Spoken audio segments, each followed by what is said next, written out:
Good evening. You're watching the news at 7:30 on ATV. I'm Edna. And I'm Raymond Yeung. Here's a look at tonight's top stories. Dozens dead and more than 100 injured in mainland factory blast. Search for survivors continues after Taiwan gas explosions. WHO warns West African Ebola outbreak spreading faster than it can be contained. A powerful explosion ripped through a factory in Jiangsu province early this morning, killing at least 65 workers and injuring more than 100. Initial investigations suggest that the blast was caused by negligence after a flame was lit in a dust-filled room. The explosion happened at this wheel hub polishing workshop just after 7:30 a.m. in Kunshan City in the eastern province of Jiangsu. More than 200 workers were at the site at the time.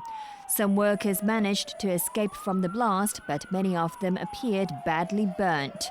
Rescuers pulled out over 40 bodies from the building, while about 20 others died in hospital. More than 100 were injured. State media said the factory, Yeung Planting, makes wheels for U.S. car makers, including General Motors. An initial investigation suggested that the explosion was caused by negligence after a flame was lit in a dust-filled room. Authorities have set up an emergency blood donation drive in the city. Most of the injured suffered burns and have been treated in hospitals in Kunshan and the nearby cities of Suzhou, Wuxi, and Shanghai. Rescuers were clearing the site of debris, including clothing, shoes, and shattered glass scattered at the scene. Further investigations are underway. There have been reports that the impact of the explosion was so great that it shattered the windows of a guardhouse located about 500 meters away from the workshop. Kunshan Yeung Metal Products Company Limited is in Kunshan's Economic and Technological Development Zone, which is 70 kilometers away from Shanghai. The company's website says it employs 450 workers and is a Taiwanese-funded enterprise. Taiwan President Ma Ying-jeou has vowed to find out what caused multiple gas explosions in Kaohsiung that killed at least 27 people and injured nearly 300 others. Ma made the pledge during a visit to the disaster area and after meeting victims and their families. A solemn Ma Ying-jeou listened patiently as soldiers held a media briefing at the site of the gas blast, which resembles a war zone. The Taiwan president, who arrived in Kaohsiung this afternoon, then made his way to a funeral parlor where he paid his respects to the victims before addressing the island. Task forces will be set up to look into the cause of the accident, while the judiciary will launch its own probe to see if anyone is to be held accountable, Ma announced.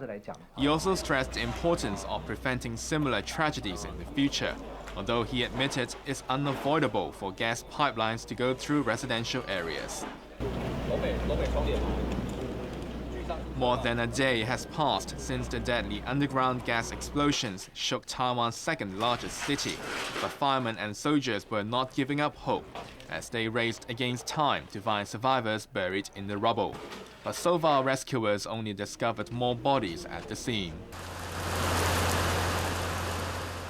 Downpours overnight also made rescue efforts even more difficult, as damaged drains prevented the flow of rainwater, causing minor flooding in many locations. Soldiers scanned the debris with lie detectors, while sniffer dogs were deployed to help find survivors. Among the missing are 2 firemen who are feared dead after a burnt firefighter suit was unearthed next to a body this morning. Authorities say the body was so charred, only the bones and teeth remained, and a DNA test will be carried out to find out its identity. But emotional relatives of the missing firemen refused to give up hope and insisted on staying at the site to receive first-hand information. Another pressing task for the local government is to house thousands of residents whose homes have either been destroyed or left without power and water. Many sought refuge in a temporary shelter, with doctors volunteering to provide medical checkups, while charity organizations supply food and other daily necessities. With authorities concerned there may be more explosions, schools and businesses have all been brought to a halt, and many say they have no idea when they can get back to normal life. It's believed yesterday's blast was caused by leaking propane, a gas used to make plastics and fabrics. Multiple reports of gas leaks were made in the hours before the blast at around midnight, and authorities have been accused of reacting too slowly. Initial assessments have pointed to an abnormal pressure drop of a pipe run by LCY Chemical, who initially denied any involvement. But the group made a U-turn today, saying they will cooperate with the investigation and will never shirk responsibility. The gas leak has been brought under control, according to the local environmental bureau, which said inhaling a small amount of the gas will not do great harm to people. Overseas, West African leaders have vowed to stop at nothing in tackling Ebola, following a warning by the World Health Organization that the virus is spreading faster than it can be contained. At the same time, 2 American aid workers infected with the virus are set to return to the U.S. for treatment. Arthur Keola reports. Leaders from Guinea, Liberia, and Sierra Leone met the head of the World Health Organization to talk about how to handle the latest Ebola outbreak. Margaret Chan praised the leaders for recognizing the seriousness of the outbreak and vowing to take action, but warned that the virus was outpacing efforts to destroy it. They agreed to focus special attention to the cross-border areas, where the 3 countries, meet. The common borders is an area which account for 70% of the Ebola cases. Dozens of healthcare workers have been deployed in the Liberian capital of Monrovia for a massive disinfection operation at government offices. All schools were closed, and more quarantine measures such as restrictions on public gatherings and population movements are possible. It's real, and we all need to take those precautionary measures that are being announced. Work with the medical people who are giving us the right applications of advice. If we can do that, of course, it's going to help us to kick Ebola out of Liberia. However, the scientist who discovered the deadly disease says the response to contain the outbreak hasn't been sufficient. I think the response up to now has not been firm enough.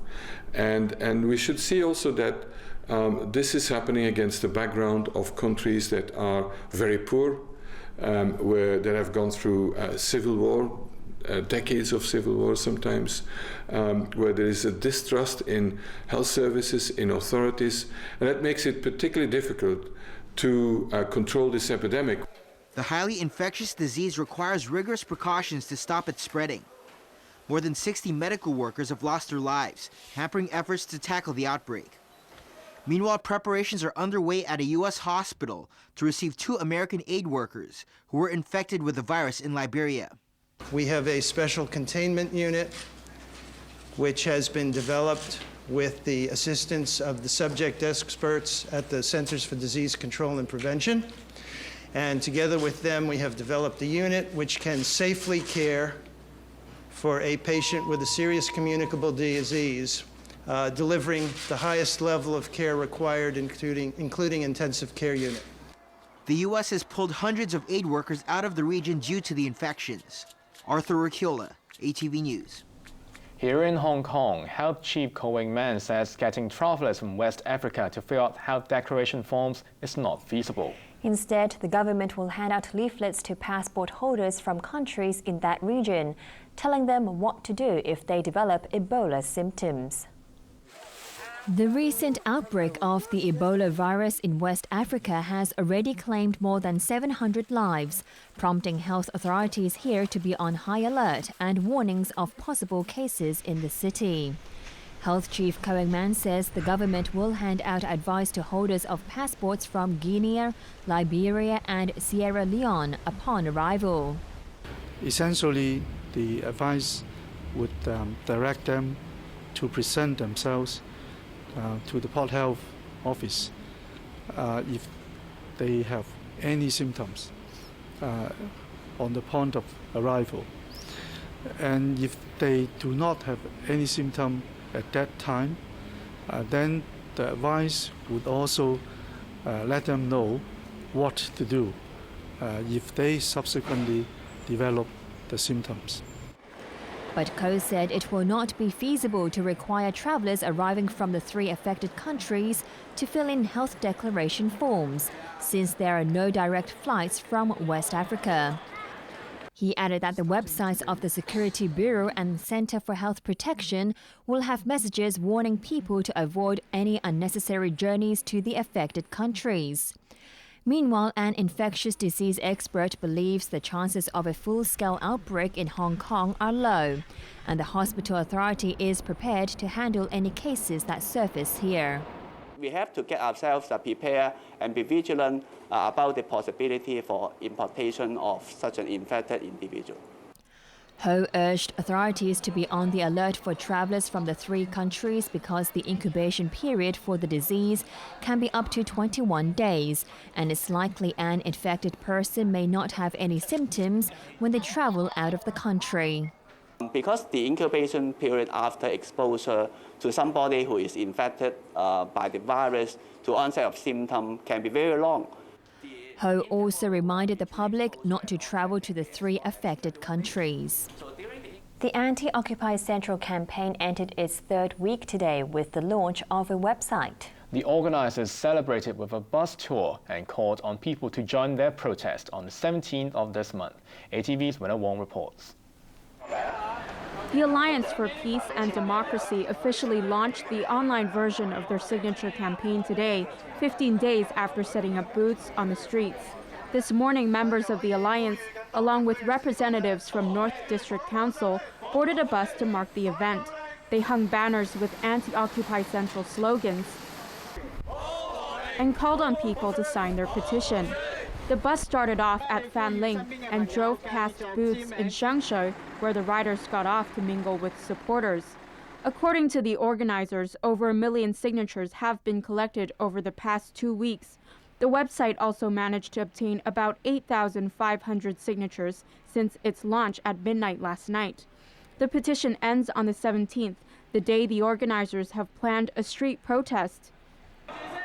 Meanwhile, on Hong Kong Island, a dozen or so members of the Neo-Democrats marched from Admiralty to the government's offices at nearby Tamar. They're unhappy with the government's recently published political reform report, which used words like mainstream opinion to describe the support for a nominating committee to pick chief executive candidates. They say it's disrespectful for those who took part in an unofficial referendum and the July 1st rally. They handed in a petition to the government asking for civil nomination in the 2017 elections. Winna Wong, ATV News. One of the city's top policemen says he doesn't have a problem with officers signing the Anti-Occupy Central petition. However, he insisted there are less controversial ways for them to exercise their freedom of speech. Winna Wong reports. With a growing number of officials, including the chief executive, openly supporting the Anti-Occupy Central campaign, some question whether the ministers should express their political views. On Wednesday, Assistant Commissioner of Police Operations Cheung Tak-keung said that, like all Hong Kongers, police officers enjoy freedom of speech. However, he encouraged them to be politically neutral so they can carry out their duties in an impartial manner. On a radio show today, Cheung revealed more details about his views. According to the police general orders, he said, officers should always have 2 things in mind: whether their actions will interfere with the impartiality of their work and how their actions will be perceived by the public. Cheung said officers should have the wisdom to decide whether something should or shouldn't be done. When asked whether he thought it was all right for police officers to sign the Anti-Occupy Central campaign, Cheung said yes. If officers during their own time want to express an opinion on something that is illegal, I don't see a problem with that, he told listeners. But he said there are many less controversial ways for officers to express their opinions, although he did not say what they were. Democratic Party lawmaker James To agreed that the police should be careful about their public image, saying it's fine for them to exercise their freedom of speech, but they should do it discreetly. Don't be like those government officials who publicly announce their plans and get their pictures taken while signing a petition, he said. Police rules say officers should not participate in political activities like promoting political views unless they are on final leave and have permission from the Civil Service Secretary. Winna Wong, ATV News. Still to come on ATV's main news. Barack Obama set to use executive powers again after lawmakers scrap his immigration policy. And Sergio Garcia leads halfway through the Bridgestone Invitational.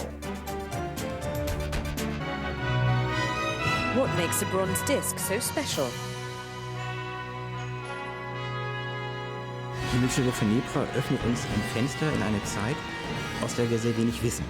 Figure out its irreplaceable role in the past and current astronomical world.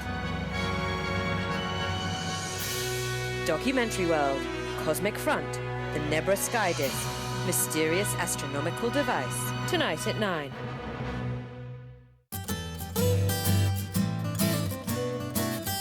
Love it? Say it. Discover the latest and the hottest trends in Japan. Feel the pulse of the vibrant and fabulous culture. JP Time TV, every Sunday night at 6:25.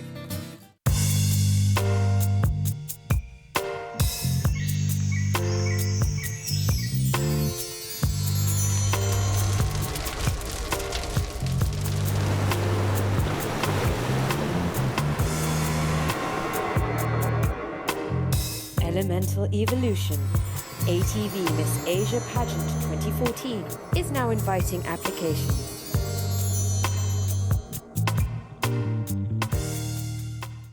Loving your dog is more than just making it look good. You also need to take care of its inner beauty. All dogs over 5 months old must be vaccinated against rabies.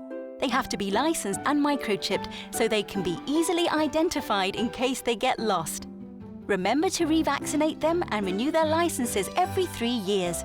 When your dogs have both inner and outer beauty, they are even more lovable. Be a responsible dog owner. License and vaccinate regularly. A bad breakup is not the end of the world. Listen up, everyone. Carol and I broke up last week. I have adopted this cat, named her Emily Dickinson. Believe it or not, love is actually all around. You know what I do believe? It's never too late for now. 30 Rock, tonight at 10. Want to promote your latest products on television? ATV's 2014 Ad Easy package is the right choice for you. Our promotion reaches as far as the Pearl River Delta region and southern China, and our price starts at just $68,000. Call 2992-8890 or our mainland hotline now.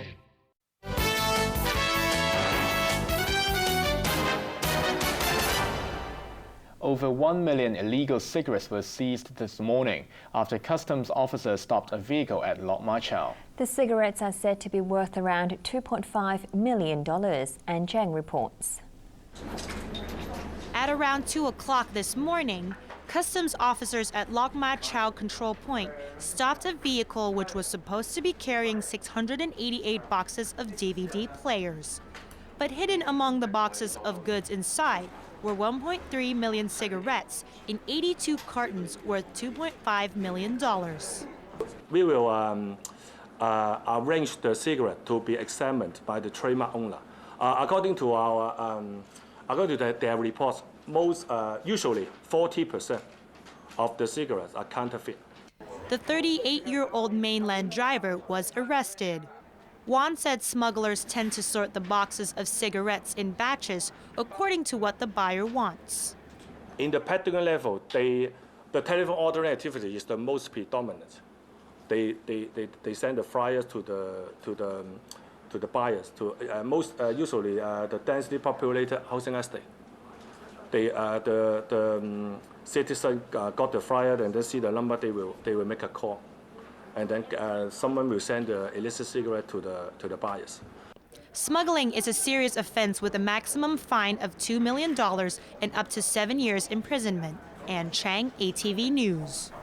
A judge in the U.S. has ruled that a 12-year-old girl who tried to stab one of her classmates to death is mentally unfit to stand trial. But first, in a look at international news, U.S. President Barack Obama looks set to bypass the Senate to try to stop the flood of illegal immigrants.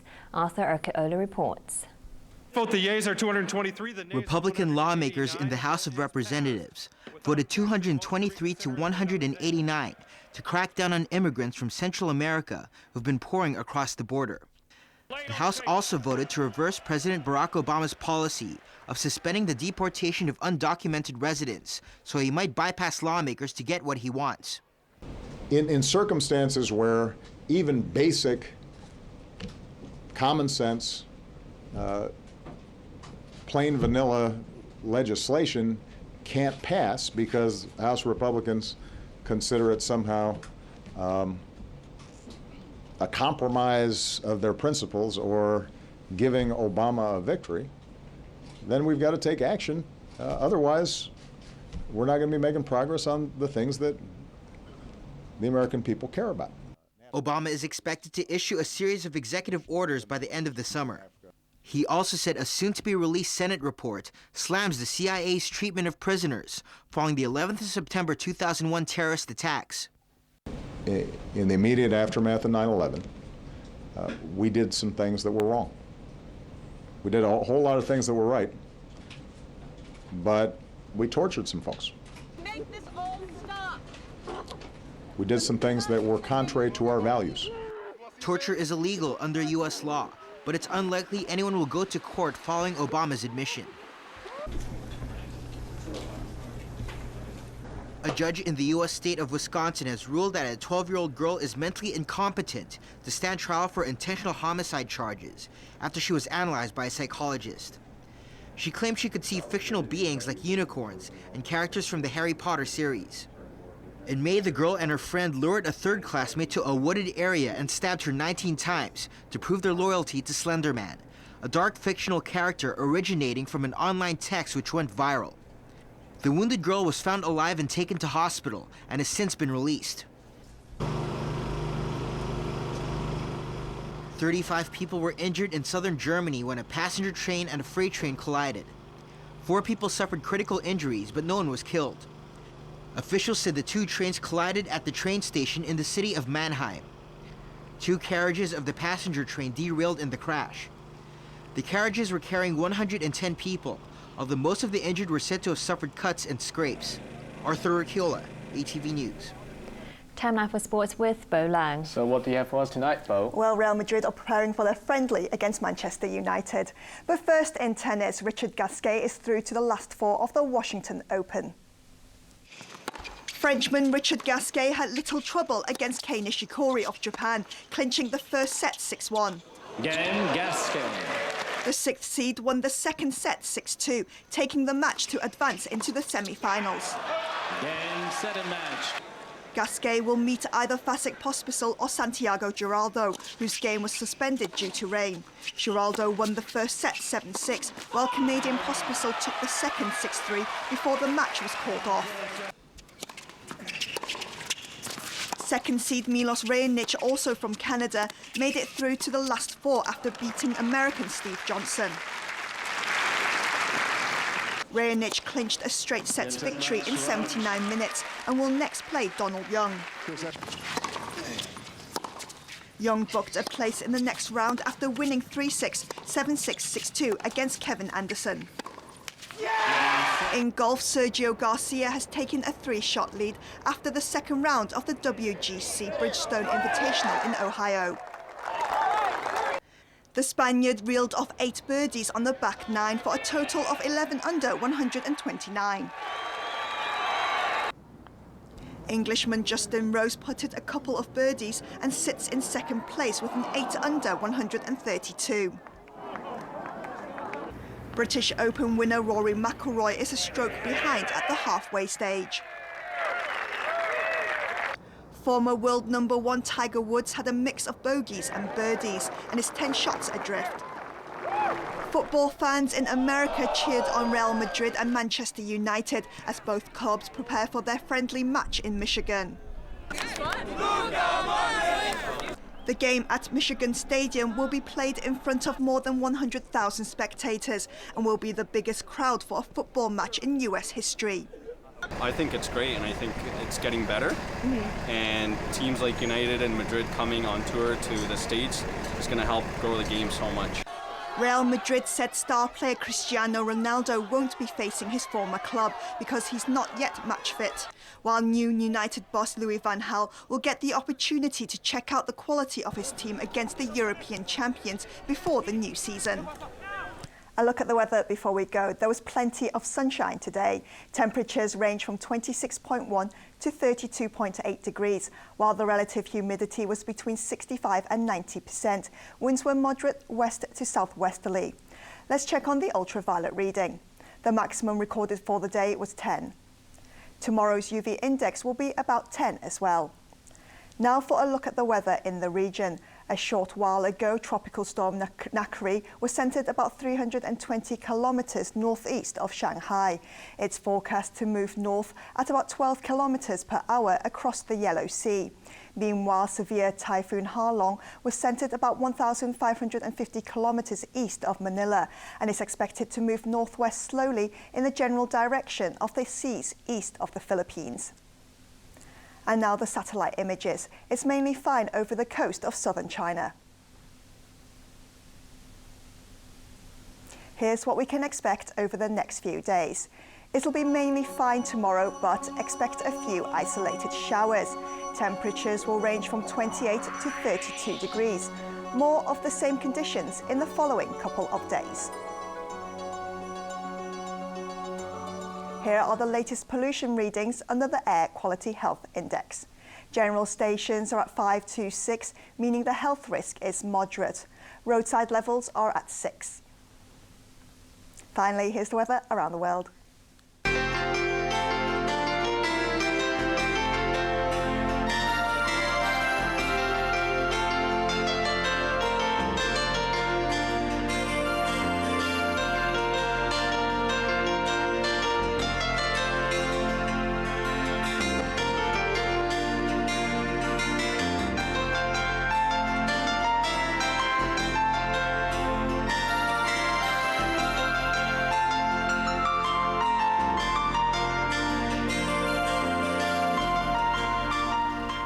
And some main news for Saturday night. We'll have an update in 1 hour. I'm Edna Zhe. I'm Bo Leung. And I'm Raymond Yeung. Thanks for watching ATV. Good night. Good night.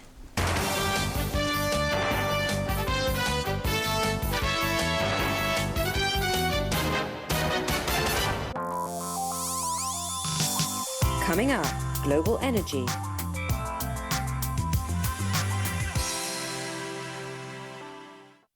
Culture spot. Pairs of scissors can make a huge difference. I've got a pair of these at home, and they're very useful, actually. An everyday tool brings insights into Japanese culture. Begin Japanology 2, tonight at 8:30. Share the message of love. Lead you to a new journey of joy.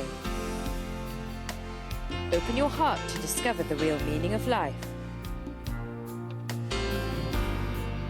Leading the way, every Sunday morning at 8.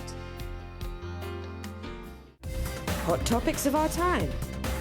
Key issues of the day. From different perspectives of comprehensive views. The forum. The news. The discussion. Check in current news. Newsline, Sunday night at 8.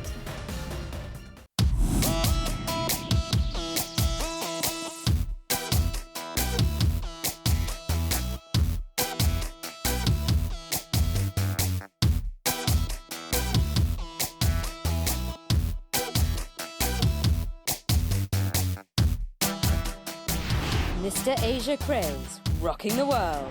ATV Mr. Asia Contest 2014 is now open for application. All about documentary. McKinley, the grand mountain of the far north, Alaska. Look down upon its world of ice and snow. Look up, its overwhelming beauty compels you to take up the challenge.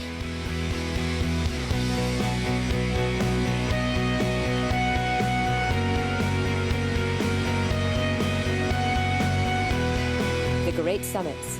Tuesday night at 10. Britain's top chefs. It'll be a good battle. It's all about making money. Battling head to head. Ready? 1, 2, 3. By serving up fabulous food. Who's going to make the most money? Smooth river trout. Undefeated again for me. Chefs, put your menu where your mouth is. Tomorrow night at 9.